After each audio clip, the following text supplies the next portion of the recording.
Good morning, everybody. Happy Saturday. Super exciting. It's the weekend, right? Are you going to do something fun? I hope so. So, we are on episode 8, Discovering Your Love Language. Okay? So, if we're meeting for the first time, my name is Brianna Anager, and I am passionate about empowering and inspiring people just like you to truly wake up and live. Okay? So we're going to talk about what you need for your love tank to be filled. Good morning, George. Good morning, Irene. Thank you so much for joining. If you are joining us live, go ahead and comment 1. And if you are going to be watching the replay, go ahead and comment 2. And I would love to hear where you are tuning in from. So let's get into it. Episode 8, Discovering Your Love Language. So if you have been following the series, I'm sure that you know what all the love languages are. Comment below if you can remember all of them. And today's broadcast, we're going to talk about maybe what you're not getting to discover what your love language is. If you're kind of struggling to figure out what it maybe is, what do you need to feel loved, okay? And then we have a fun game called the Tank Check. So we're going to talk about that, okay? So if you can think of anybody that might benefit from this broadcast, go ahead and invite them now. So you don't want them to miss this to help their relationship, okay?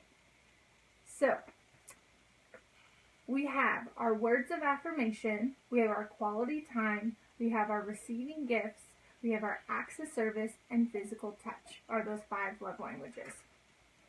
Now, I want you to think for a second, how do you know what your love language might be?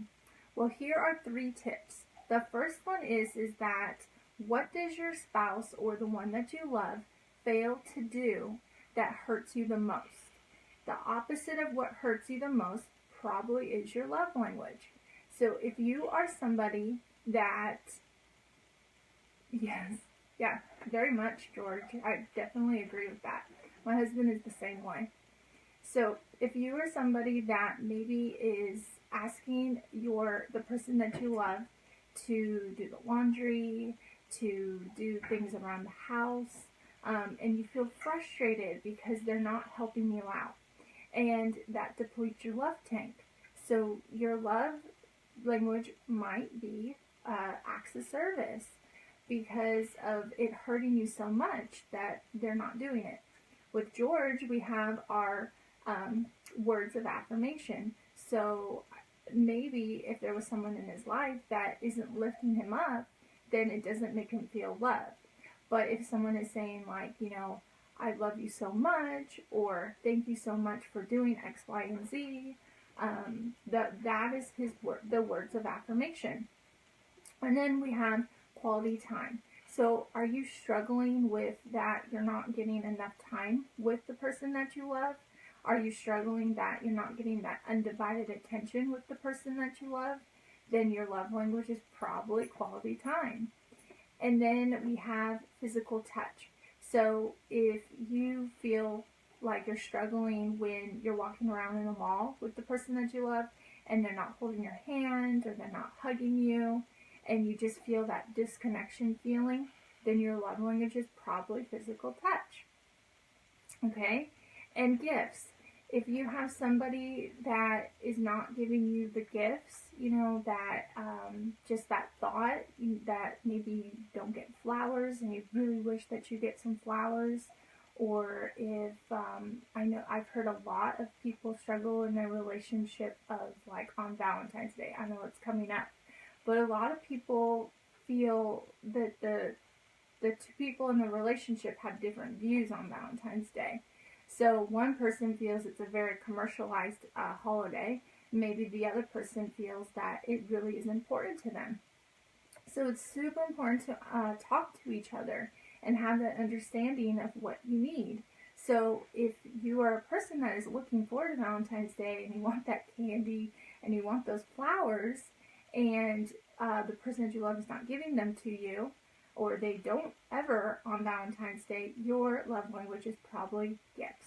Okay? And did we talk about all of them? There's a quality. Acts of service, with touch. Yep, I think we did.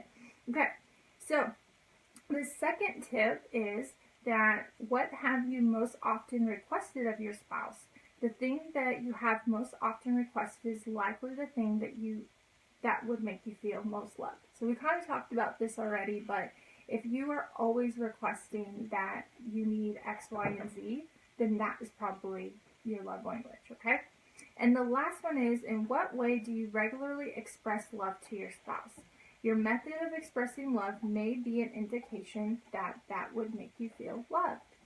So are you going out and buying gifts for your spouse or the person that you love? Are you trying to give them quality time? Are you building them up with their words? Are you trying to hug them and hold hands? So that might be an indication of that. What you are giving out is what you want, okay? So those are the tips to figure out what your love language is. And if you are still stuck, today I will go ahead and comment the website and you can take the test to find out what it is. And also I would really recommend for you to have the person that you love take it too, so you guys can understand what it is.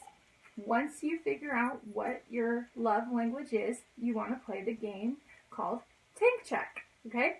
So what Tank Check is that 3 times a week you will go and check to see what your person that you love's tank is.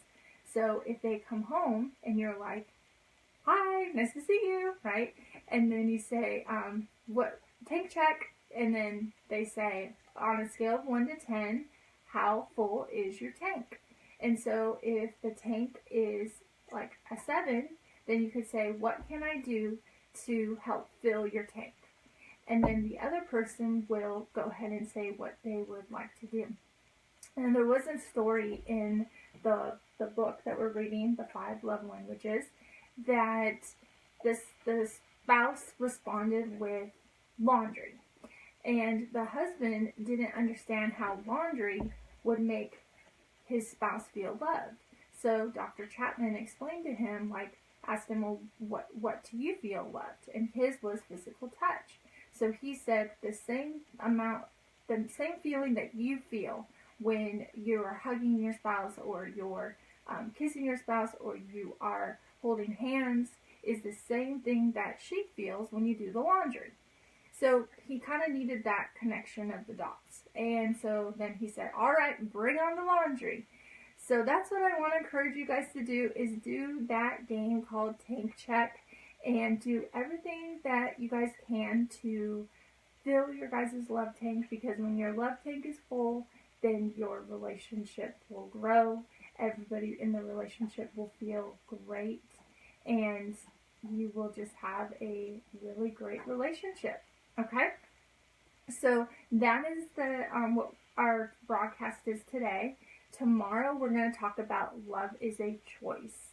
So tomorrow morning at 9 a.m. Eastern Standard Time, we'll talk about love is a choice. Okay? So I hope you guys have a great Saturday. Go and do something fun with your family, especially if your love language is quality time. All right.